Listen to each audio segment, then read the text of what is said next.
நம்மை சகல நன்மையோடு சமாதானத்தோடு நல்வழிப்படுத்துகிற நமது ஆண்டவர் இயேசு கிறிஸ்துவின் நாமத்திலே உங்களை நான் வாழ்த்துகிறேன். இயேசு கிறிஸ்துவின் அடிசுவடுகள் என்ற கருப்பொருளில் இந்த வருஷத்திலே நாம் செய்தியை துவங்கினோம். இதுவரை 11 வகுப்புகள் 11 செய்திகளை நாம் இந்த வருஷத்திலே பார்த்திருக்கிறோம்.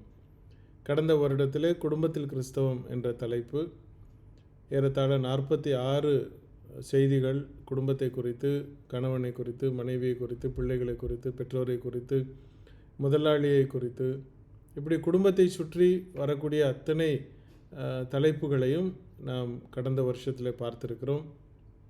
ஒருவேளை அதை காண தவறியவர்கள் நம்முடைய யூடியூப் சேனலில் போய் குடும்பத்தில் கிறிஸ்தவம் என்ற பிளேலிஸ்டிலே நீங்கள் அதை பார்த்து எல்லா தலைப்புகளையும் நீங்கள் பயன்படுத்தி கொள்ள முடியும். உங்களுடைய சபையிலே, உங்களுடைய வேதாகம வகுப்புகளிலே அநேகர் பயன்படுத்தி வருகிறீர்கள். அநேகர் இது நிமித்தமாக எங்களுக்கு மிகவும் பிரயோஜனமாக இருந்தது, எங்களுடைய வாழ்வு மாற்றப்பட்டிருக்கிறது என்று சொல்லியிருக்கிறீர்கள். அதற்காக நான் தேவனை ஸ்தோத்திரிக்கிறேன். இந்த நாளிலே கூட நாம் இந்த வருஷத்தில் துவங்கின இந்த கருப்பொருளில் 12வது செய்தியாக கபடற்ற ஆத்துமா என்ற தலைப்பிலே இயேசு கிறிஸ்து பேசின அந்த காரியத்தை மையமாக இந்த நாளின் செய்தியாக நாம் பார்க்க இருக்கிறோம். கபடற்ற ஆத்துமா. இயேசு கிறிஸ்து ஏறத்தாழ 400 வகை தலைப்புகளிலே அவருடைய பேச்சுகள் அடங்கியிருக்கிறது என்று நான் ஏற்கனவே சொன்னேன். கூடுமான வரைக்கும் சின்ன சிறு தலைப்புகளாக நாம் ஒவ்வொரு வாரமும் பார்த்து வருகிறோம். அந்த வரிசையில் இந்த நாளில் கபடற்ற ஆத்துமா என்ற தலைப்பில் உங்களோடு சில துளிகள் பேசியிருக்கிறோம். இந்த தலைப்புக்கான ஆதார வசனம் யோவான் 1 அதிகாரம் 47வது வசனம். யோவான் 1 அதிகாரம் 47. இயேசு நாத்தான்வேலை தம்மிடத்தில் வர கண்டு அவனை குறித்து, இதோ கபடற்ற உத்தம இஸ்ரவேலன் என்றார்.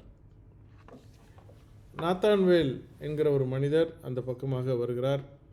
அவரை பார்க்கும் பொழுது இயேசு கிறிஸ்து அந்த மனுஷனை பார்த்து கபடற்ற உத்தம இஸ்ரவேலன் என்று சொல்கிறார். நம்மை பார்த்து இயேசு கிறிஸ்து இப்படி ஒரு வார்த்தையை சொன்னால் அது எவ்வளோ பெரிய ஒரு சந்தோஷமாக இருக்கும். அவர் ஒரு தேவனாக இருக்கிறார். அவர் ஒரு சிருஷ்டிகர். அவர் நம்மிடத்திலே நம்முடைய உள்ளத்தை அறிந்தவர். அவர் நம்மை பார்த்து மற்றவர்களுக்கு முன்னிலையிலே, இதோ இவன் கபடற்ற உத்தம மனுஷன் அப்படின்னு சொல்லும் பொழுது அது எவ்வளோ பெரிய ஒரு காரியம். அந்த பாக்கியம், அந்த சிலாக்கியம் நாத்தான்வேலுக்கு கிடைத்தது. அவர் இந்த பூமியிலே வாழ்ந்ததான நாட்களிலே இப்படிப்பட்ட ஒரு சர்டிஃபிகேட்டை யாருக்கும் கொடுத்ததாக எனக்கு நினைவில்லை. கபடற்ற ஆத்துமா, கபடற்ற உத்தம இஸ்ரவேலன் என்று அவர் அங்கு சொல்லுகிறதை நாம் பார்க்க முடியும்.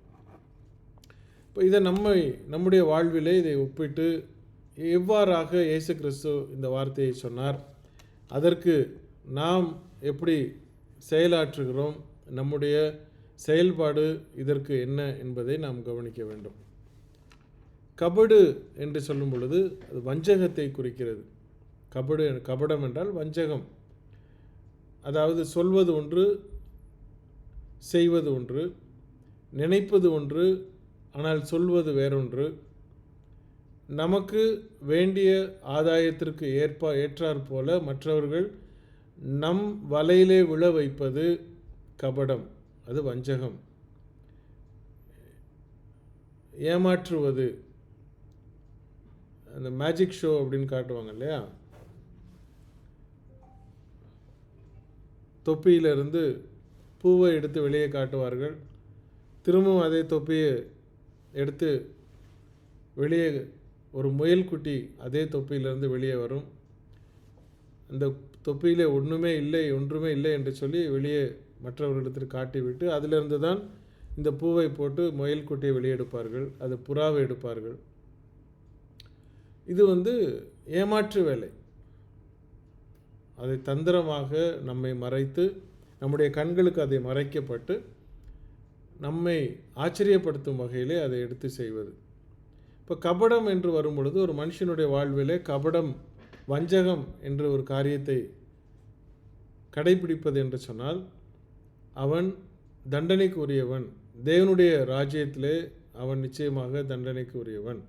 நாம் ஒருபொழுதும் உள்ளத்திலே ஒன்றை வைத்து வஞ்சகமாக மற்றவர்களை அபகரிக்கும் வண்ணம், மற்றவர்களை நம்முடைய வழியிலே இழுத்து நம்முடைய ஆதாயத்திற்கென்று அவர்களை செயல்படுத்தும் பொழுது அது வஞ்சகமாக மாறுகிறது. எப்படியாவது என்னுடைய காரியம் நடந்துவிட வேண்டும், தவறான ஆலோசனைகளை கொடுத்து தவறான காரியங்களை செயல்படுத்த வைத்து அதை நமக்கு ஆதாயமாக்கி கொள்ளுகிற ஒரு லாபகரமான ஒரு காரியத்தை செயல்படுத்துவது கபடம், வஞ்சகம் என்று பொருள்.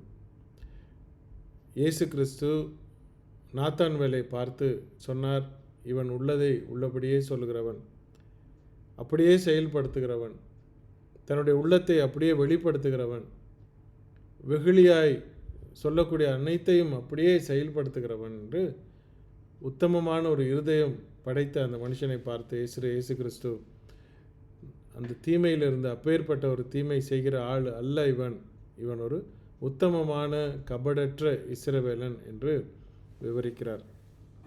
நம்முடைய வாழ்விலே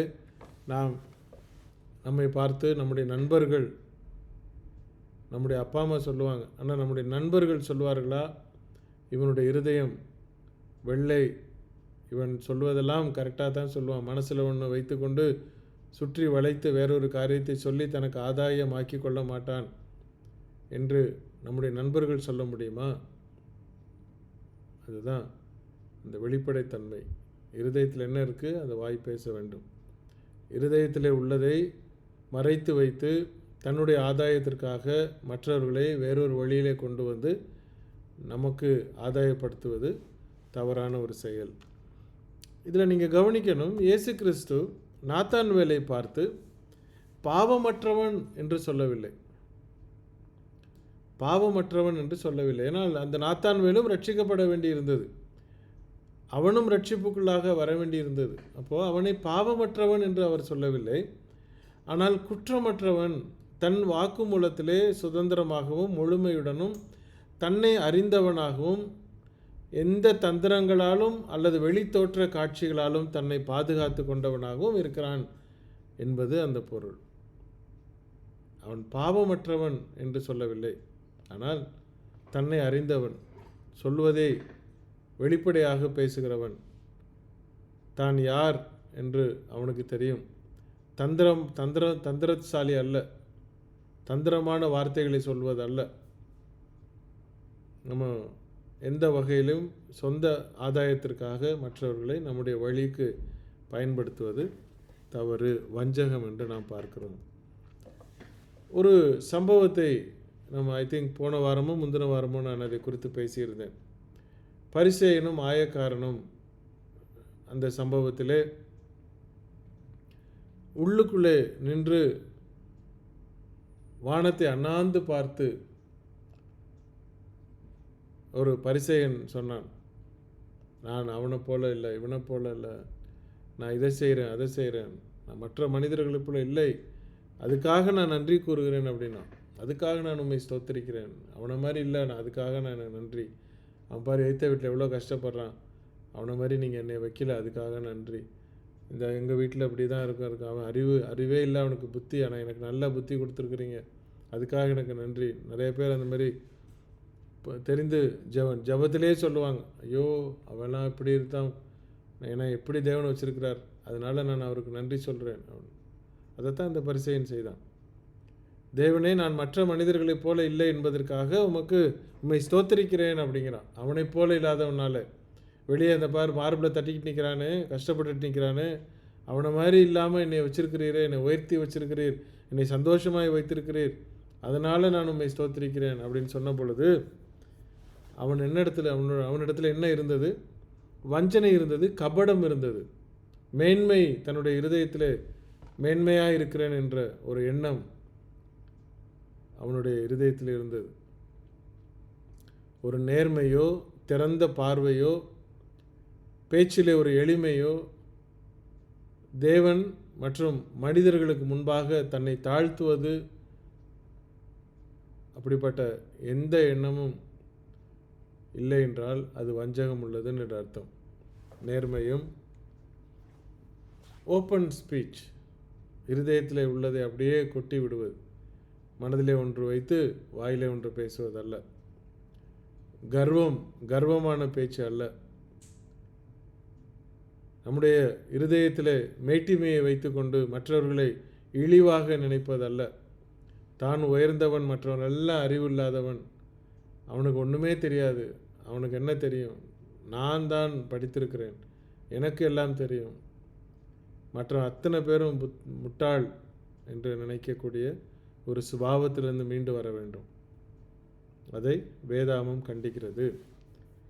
பொதுவாக கபடற்ற உத்தம இஸ்ரவேலன் அப்படின்னு சொல்கிறாருன்னா, சிலருக்கு ஒரு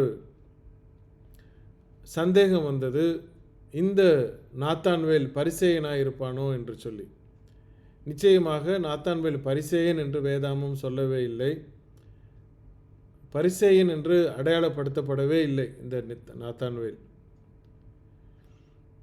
பொதுவாக பரிசேயர், சதுசேயர் அல்லது இஸ்ரவேலர் என்ற அந்த பொதுவாய் அழைக்கப்படுபவர்கள் இப்படிப்பட்ட ஒரு குணம் அடிப்படையிலேயே அவர்களுக்கு இருந்தது என்பதிலே பரவலாக பேசப்பட்டிருக்கிறது. பரவலாகவே அவர்களுடைய இருதயம் அப்படி இருந்தது, ஒரு மேட்டிமை குணம். இப்போ கூட நீங்கள் இஸ்ரேலைட்ஸை, ஜூஸை பார்த்தீங்கன்னா அவங்களோட நீங்கள் பேசுகிறதும் பழகிறதுக்கும் ஒரு வித்தியாசம் தெரியும். மற்றவர்களோடு பழகுவதற்கும் அவர்களோடு பழகுவதற்கும் ஒரு எதேச்சையான குணம், அதாவது மற்றவர்களை இளக்காரமாக ஒரு சூப்பர்லேட்டிவாக தங்களை பாவித்து கொண்டு மற்றவர்களை எப்பொழுதும் தரைக்குறைவாக நினைக்கக்கூடிய ஒரு எண்ணங்கள். அது இஸ்ரவேலர்களுக்கு மாத்திரமல்ல, பல பேருக்கு இருக்கிறது. ஆனால் கிறிஸ்தவர்களுக்கு அது ஒரு நாளும் இருக்கவே கூடாது. கிறிஸ்தவர்கள் நாம் கிறிஸ்துவின் சரீரத்தில் அங்கமாக இருக்கிறோம். நாம் அத்தனை பேரும் அவருடைய சரீரத்தில் தான் அங்கம். அதனால் யாரும் மேன்மையாக நினைத்து, தன்னை மேன்மையாக நினைத்து கொள்வதோ தன்னை உயர்வாக நினைத்து கொள்வதற்கோ அங்கே இடமே இல்லை. மற்றவர்களை தான் நாம் மேன்மையாக நினைக்க வேண்டும் என்று பிலிப்பியர் 2:3 சொல்லுகிறதே ஒழிய நம்மை மேன்மையாக நினைத்து கொள்ள வேண்டும் என்று எந்த இடத்துலையுமே சொல்லவே இல்லை. நாம் தேவனுடைய பிள்ளைகள் ஏற்றத்தாழ்வு இல்லாமல் இருக்க வேண்டியது அவசியமாக இருக்கிறது. சில வசனங்களை நான் வாசிக்கிறேன். யோவான் 8வது அதிகாரம் 31வது வசனம். யோவான் 8வது அதிகாரம் 31வது வசனம் என்ன சொல்லுது பாருங்கள். இயேசு தம்மை விசுவாசித்த யூதர்களை நோக்கி, நீங்கள் என் உபதேசத்தில் நிலைத்திருந்தால் மெய்யாகவே என் சீஷராக இருப்பீர்கள் என்று சொல்கிறார். இயேசு கிறிஸ்து எப்படி இருந்தார்? எல்லாரோட பழகினார், எல்லாரையும் சரிசமமாக நடத்தினார், யாரையும் ஏற்றத்தாழ்வோடு நீ இப்போ அங்கே போய் உட்காரு, நீங்கள் பக்கத்தில் என் மடியில் சாஞ்சிக்கோ அப்படின்னு வேற்றுமைப்படுத்தினாரா? கிடையாது. என்னை பின்பற்றுகிறவர்களாக இருந்தால் என்னுடைய சுவிசேஷத்தில் நிலைத்திருப்பீர்கள் என்று சொன்னார். நம்ம இயேசு கிறிஸ்துவனுடைய பிள்ளைகளாய், நாம் இயேசு கிறிஸ்துவனுடைய சீஷர்களாக நாம் இருக்கிறதா இருந்தால், இயேசு கிறிஸ்துவனுடைய உபதேசத்திற்கு கீழ்ப்படிந்தவர்களாய் நாம் இருக்கிறதா என்றால், அவருடைய போதனைகளுக்கு நாம் உட்பட்டிருப்போம், அவருடைய சுவிசேஷத்தில் நிலைத்திருப்போம். இல்லைன்னா ஊருக்கு வேஷம் போட்டுட்டு கிறிஸ்தவங்கிற பெயரிலே பலவிதமான பழக்க வழக்கங்களிலே நாம் ஈடுபட்டு கொண்டு நம்மை நாமே ஏமாற்றிக் கொள்ளுவர்களாக இருப்போம். ரோமர் 2வது அதிகாரம் 28-29வது வசனம். ரோமர் 2ஆம் அதிகாரம் 28-29 எப்படி சொல்லுகிறது? ஆதலால் புறம்பாக யூதனானவன் யூதன் அல்ல, புறம்பாக மாம்சத்தில் செய்யப்படும் விருத்த சேதனமும் விருத்த சேதனம் அல்ல, உள்ளத்திலே யூதனானவனே யூதன், எழுத்தின்படி உண்டாகாமல் ஆவியின்படி இருதயத்தில் உண்டாகும் விருத்த சேதனமே விருத்த சேதனம்.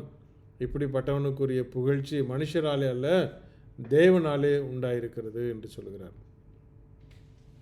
வெளியரங்கமாக நான் கிறிஸ்தவன் கிறிஸ்தவன் கிறிஸ்தவன் சொல்லிக் கொடுக்குறது பெருசல்ல.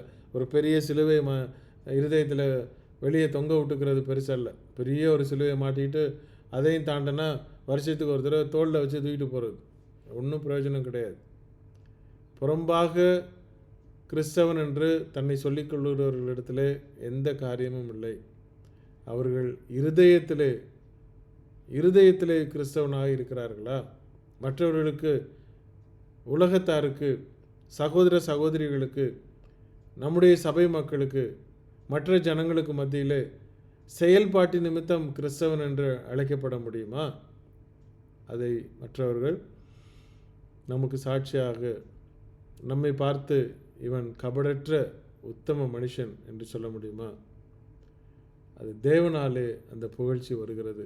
மற்ற மனுஷர்கள் நம்மை புகழ்ச்சி சொல்வதற்காக அல்ல. நம்முடைய இருதயம் எப்படி இருக்கிறது நமக்கு தெரியும். பிலிப்பியர் 3ஆம் அதிகாரம் 3வது வசனம் சொல்கிறது, ஏனெனில் மாம்சத்தின் மேல் நம்பிக்கையாயிராமல் ஆவியினாலே தேவனுக்கு ஆராதனை செய்து கிறிஸ்து இயேசுவுக்குள் மேன்மை பாராட்டுகிற நாமே விருத்த சேதனம் உள்ளவர்கள். இஸ்ரவேலர்களுக்கு ஒரு சுப்பீரியாரிட்டி இருந்தது.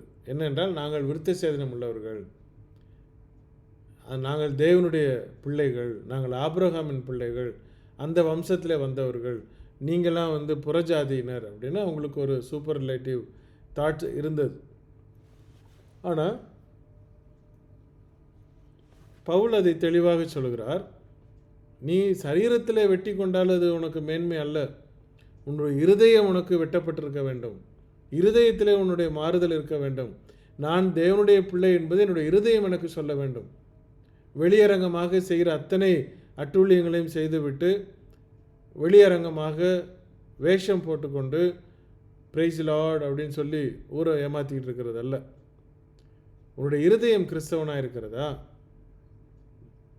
சொல்கிறார், மாம்சத்தின் மேல் நம்பிக்கை ஆயிராமல் ஆவியினாலே தேவனுக்கு ஆராதனை செய்து கிறிஸ்து இயேசுவுக்குள் மேன்மை பாராட்டுகிற நாமே விருத்த சேதனம் உள்ளவர்கள்.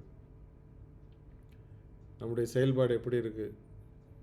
ஊருக்கு உபதேசமா, இல்லை சுயமாகவே நாம் பிரயோஜனப்படுகிறோமா? மற்றவர்களுக்கு முன்னதாக நாம் எந்த வகையிலையும் மேன்மைப்படுத்துவதற்கு நமக்கு இடமில்லை. ரோமர் 9வது அதிகாரம் 6வது வசனம், தேவ வசனம் அவமாய் போயிற்று என்று சொல்லக்கூடாது. ஏனென்றால் இஸ்ரவேல் வம்சத்தார் எல்லோரும் இஸ்ரவேலர் அல்லவே. மாம்சத்தின்படி இஸ்ரவேலர்கள் பிறந்துட்டாங்க அப்படின்னா அவங்க இஸ்ரவேலர்னு சொல்லிக்க வேண்டிய அந்த காலம் முடிந்து போனது. இயேசு கிறிஸ்து எப்பொழுது தேவனுடைய திட்டத்தின்படி இந்த உலகத்திலே மாம்சத்திலே வெளிப்பட்டாரோ அத்துடன் விருத்த சேதனத்தின் அவசியமும் முடிவு பெறுகிறது. நீங்கள் நீ விருத்த சேதனம் பண்ணி கொண்டாலும் பிரயோஜனம் இல்லை, பண்ணவிட்டாலும் பிரயோஜனம் இல்லை. எந்த மாற்றமும் கிடையாது. நீங்கள் செய்ய வேண்டியதெல்லாம் ஒழுங்காக சத்தியத்தை கேட்டு விசுவாசித்து மனம் திரும்பி பாவத்தை அறிக்கையிடுவதல்ல, விசுவாசத்தை அறிக்கையிட்டு பாவ மன்னிப்பிற்கென்று ஞானஸ்நானம் எடுக்க வேண்டும் என்று வேதாமம் தெளிவாய் சொல்கிறது. அதை நாம் முறையாக கீழ்ப்படிந்து கிறிஸ்துவுக்குள்ளே வரும் பொழுது நாம் தேவனுடைய பிள்ளைகளாக இருக்கிறோம். கிறிஸ்துவின் சரீரத்தில் ஒரு அங்கமாக இருக்கிறோம். இப்போ அப்போ நான் பாப்டிசம் இந்த விருத்த சேதனம் செய்து கொண்டது பிரயோஜனம் இல்லையா அப்படின்னா, விருத்த சேதனத்தினால ஒன்றுமே கிடையாது. விருத்த சேதனம் என்பது அது மாம்சத்திலே செயல்படுத்தப்பட்ட ஒன்று. இஸ்ரவேலர்களுக்கு ஆபிரகாமினுடைய நாட்களிலே அவர்களுக்கு அடையாளமாய் கொடுக்கப்பட்டது. தேவனுடைய சந்ததியினாலே வர வேண்டும் என்று அங்கு அடையாளப்படுத்தப்பட்டார்கள். இயேசு கிறிஸ்து அந்த சந்ததியிலே அவர் பிறக்கும் பொழுது அதனுடைய அவசியம் அங்கு நிறைவேற்றி போனது. நான் ஏற்கனவே நம்முடைய கேள்வி பதிலிலே விருத்த சேதனம் என்றால் என்ன என்று சொல்லி ஒரு பதிலை நான் எழுதியிருந்தேன். அந்த பதிவை நீங்கள் பார்த்திருப்பீர்கள். நம்முடைய கேள்வி பதில் குழுவில் அது கடந்த மாதத்திலே ஒரு முறை கூட அதை நான் மீண்டும் பதிவேற்றம் செய்திருக்கிறேன். விருத்த சேதனம் என்றால் என்ன என்று சொல்லி நாம் அதை பார்க்க முடியும். அடுத்து இன்னொரு 3 வசனங்களை நாம் பார்க்கலாம். சங்கீதம் 32வது அதிகாரம் 2வது வசனம், எவனுடைய அக்கிரமத்தை கர்த்தர் எண்ணாதிருக்கிறாரோ, எவனுடைய ஆவியில் கபடம் இல்லாதிருக்கிறதோ அவன் பாக்கியவான் என்று சொல்கிறார்.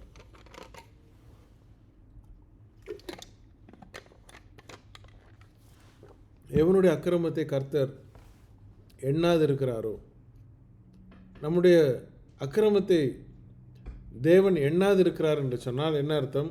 நீங்கள் செய்கிற அக்கிரமத்தெல்லாம் அவர் கவனிக்காமல் இருக்கிறார் அப்படிங்கிறதல்ல.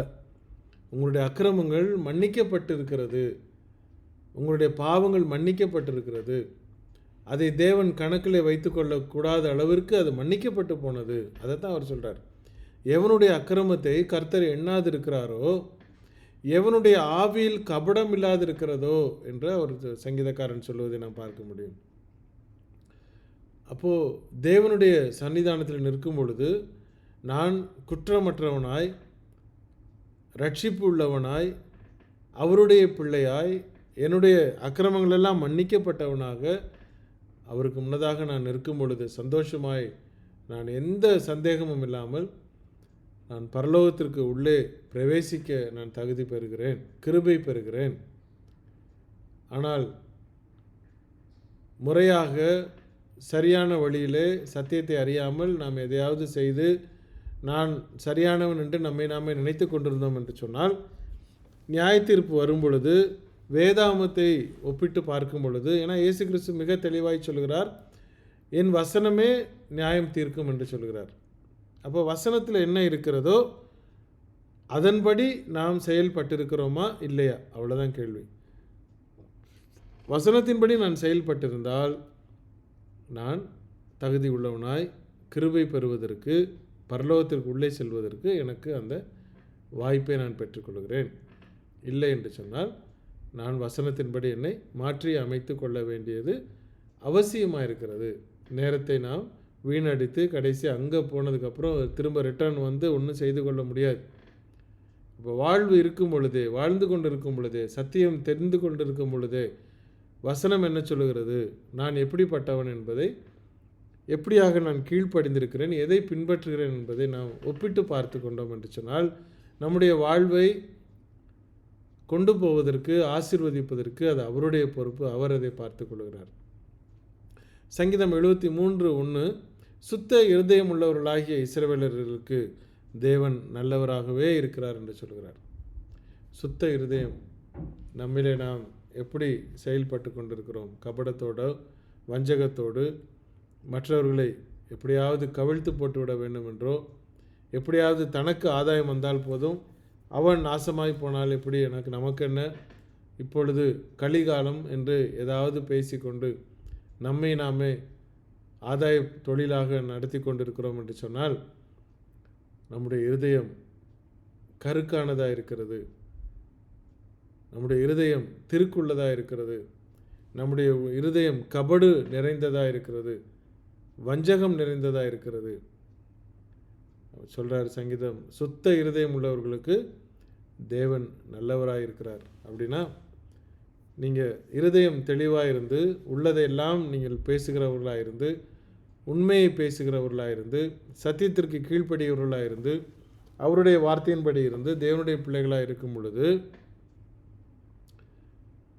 நமக்கு வர வேண்டியதெல்லாம், நம்மை மற்றவர்கள் தீங்கிலே நடத்தினாலும், மற்ற தேசத்திற்கு நம்மை விற்று போட்டாலும், அடிமை என்று சொல்லி நம்மை முத்திரை குத்தினாலும், தேவன் வெளி தேசத்திலே இருந்தாலும், எகிப்துக்கு ஒரு பிரதம மந்திரியாக யோசேப்புவை மாற்றினது போல தேவனுடைய பிள்ளைகளாய் உண்மையாய் நாம் வாழும் பொழுது நமக்கு நிச்சயமாய் அவர் நல்லவராகவே இருப்பார் என்பதில் எந்த சந்தேகமும் இல்லை. கடைசி அவர் வசனத்தை வாசித்து நான் முடிக்கிறேன். வெளிப்படுத்தின விசேஷம் 14:5 இவர்களுடைய வாயிலே கபடம் காணப்படவில்லை, இவர்கள் தேவனுடைய சிங்காசனத்திற்கு முன்பாக மாசில்லாதவர்களாய் இருக்கிறார்கள். கவனிச்சிங்களா? கபடம் இல்லாதவர்கள் எங்கே போய் நிற்கிறாங்க? கடைசியாக தேவனுடைய சிங்காசனத்திற்கு முன்பாக போய் நிற்கிறார்கள். அவர்கள் தூசி இல்லாதவர்கள், மாசுபடாதவர்கள், மாசு இல்லாதவர்கள், எந்த கரையும் இல்லாதவர்கள். இப்போது கபடற்ற ஆத்துமா என்று நாத்தான்வேலை குறித்து இயேசு கிறிஸ்து சொன்ன பொழுது நம்மை அந்த இடத்துல ஒப்பிட்டு பார்க்கிறோம். என்னுடைய இருதயம் எப்படி இருக்கிறது? நான் கபடு உள்ளவனாக இருக்கிறேனா? மற்றவர்களை வஞ்சிக்கக்கூடியவனாக இருக்கிறேனா? பொய் பேசிக்கொண்டு நிற்கிறேனா? எப்படியாவது என்னுடைய காரியம் நடந்துவிட வேண்டும் என்று சுயநலத்தோடு நான் வாழ்ந்து கொண்டிருக்கிறேனா? அவன் எக்கேடு கெட்டு போனால் என்ன, எனக்கு என்னுடைய காரியம் நடந்தால் போதும் என்று சுயநலத்தோடு வாழக்கூடிய ஒரு வாழ்க்கை நமக்கு இருந்தது என்று சொன்னால் அது கபடு உள்ள இருதயம் என்று வேதாகமம் சொல்கிறது. கபடோடு நாம் இருந்தோம் என்றால் பரலோகம் நமக்கு பாதை அல்ல. கபடு இல்லை என்று சொன்னால்தான் தேவனுடைய சிங்காசனத்திற்கு முன்பாக நாம் போய் நிற்கிறோம். இல்லை என்றால் அங்கேயே ரூட் நமக்கு மாற்றப்பட்டு போகிறது. இப்பொழுது உயிர் உள்ளவர்களாக இருக்கிறோம். இப்பொழுது நம்மை சரிபார்த்து கொள்ள வேண்டும். உங்களுடைய அடித்தளம் எப்படி இருக்கிறது? உங்களுடைய விசுவாசம் என்ன? உங்களுடைய ரட்சிப்பு எப்படி வந்தது? நீங்கள் ரட்சிக்கப்பட்டு ஞானஸ்நானம் எடுத்தீங்களா? இல்லை ஞானஸ்நானம் எடுத்து நீங்கள் ரட்சிக்கப்பட்டீங்களா? அதற்கு நீங்கள் கேள்வி கேட்டுக்கொள்ளுங்கள். நீங்கள் ரட்சிக்கப்பட்டு ஞானஸ்நானம் எடுத்திருந்தால் சத்தியத்தின்படி நீங்கள் மீண்டும் அல்ல, சத்தியத்தின்படி நீங்கள் ஒழுங்காக ஞானஸ்நானம் எடுக்க வேண்டும். எப்படிப்பட்ட ரட்சிப்பு, எப்படிப்பட்ட விசுவாசம்? இது என்னுடைய வார்த்தை அல்ல. பைபிள் என்ன சொல்லுகிறது? வசனமே நியாயம் தீர்க்கும் என்று சொல்லப்பட்டதுனாலே அந்த வசனத்தை ஒப்பிட்டு பார்த்து கபடற்ற ஆத்துமாவாக நாம் வாழ்வோம். அப்பொழுது நம்முடைய ஆத்துமா நாம் தேவனுக்கு முன்பாக, அவருடைய சிங்காசனத்திற்கு முன்பாக நிச்சயமாய் நிற்போம். சந்தோஷத்தை, பரலோகத்தை நாம் பெற்றுக்கொள்வோம். தேவன் தாமே நம்மை ஆசீர்வதிப்பாராக. நான் மீண்டும் புதிய தலைப்பில் அடுத்த சனிக்கிழமை உங்களை நான் யூடியூப் வழியாக சந்திக்கிறேன். தேவனுடைய கிருபையும் சமாதானமும் நம்மை ஆள்வதாக. ஆமென்.